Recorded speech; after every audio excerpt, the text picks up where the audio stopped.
Γεια σας παιδιά, Σκοτειλάκης 21 εδώ για να κάνουμε unboxing το Black Ops 2.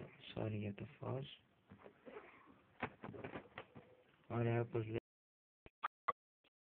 2, PlayStation Network, PlayStation 3, Activision 3, άνω των 18 παιδιά, αν έχει λιγότερο μην το παίζετε, να κάνω.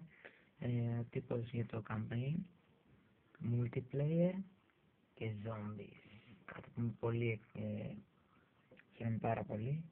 Εδώ επειδή έχω προπαραγγείλει Nuketown 2025 bonus map included, δηλαδή συμπεριλαμβάνει την Nuketown 2025, βία, όλα αυτά online, τέλος πάντων, πλακές. Πάμε να κάνουμε το πλαστικό.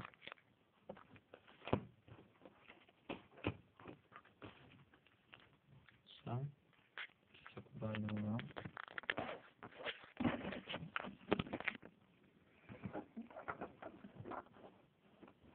Κάνουμε ένα στήλο και μια στήληση.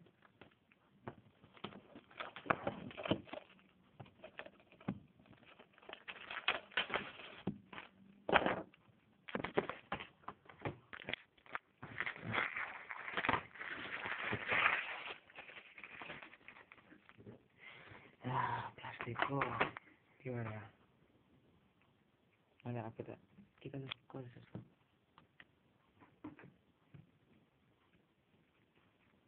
Ωραία, τα πετάμε αυτά, δεν τα χρειαζόμαστε.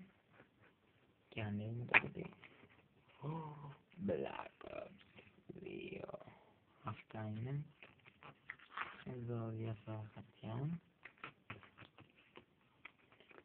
Βλακίες εδώ οδηγίες. Θυμίζουμε και αυτό πλαστικό έτσι ωραίο. Και εδώ, όσοι από εσάς έχετε προπαραγγείλει, σας δίνει αυτό.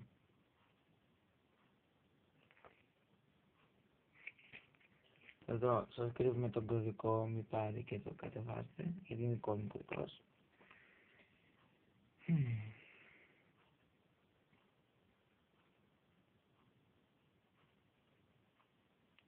Τίποτα σπουδαίο αυτό.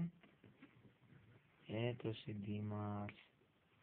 Αυτά ήταν παιδιά, χάρηκα και τα λέμε στο επόμενο βίντεο για το Black Ops. Τσεκάρετε ξανά το προφίλ μου, γιατί έχω κι άλλα, θα ανεβάσω πολλά βίντεο για το Black Ops, multiplayer, zombies, διάφορα tips and tricks και γενικά συμβούλες για το Black Ops. Χάρηκα παιδιά, τα λέμε.